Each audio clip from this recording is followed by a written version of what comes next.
Was Jesus a real person? Well, we have many trustworthy sources that tell us so. Firstly, the written sources attest to his existence. We have 27 books that call him a real person in the Bible. At least 7 of those are considered authentic by scholars, the 7 Pauline letters, which was written by Paul, someone who knew the disciples.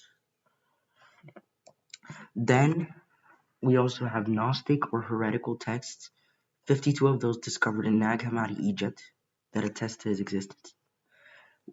We also have non-Christian but religious works that attest to his existence, like the Quran, the Ante-Nicene writings, which were written by those who knew the disciples and early Christians.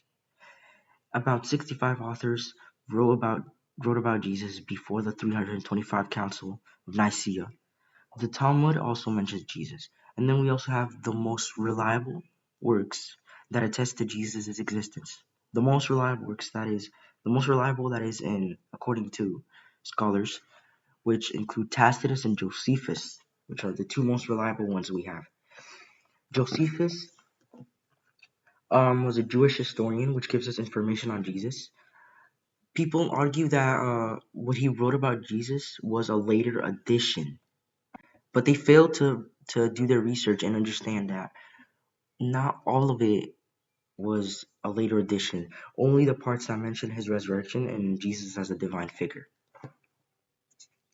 We also have Tacitus, who was born 56 AD and died in 120 AD. He had access to Roman records and he was trustworthy. He was a secular historian, and he gives us information that can pinpoint Christ's death from 26 to 36 AD.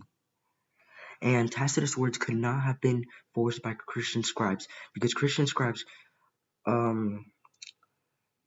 we know that they transcribed nearly all Greek and Latin literature. They transcribed and preserved the references to Greek and Roman gods and other anti-Christian ideas.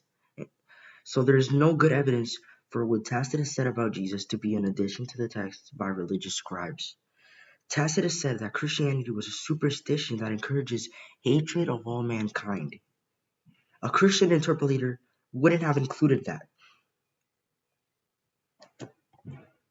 We also have no evidence that he relied on early Christian myths.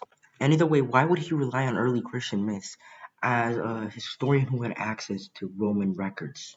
So we have a lot of evidence that Jesus was indeed a real person.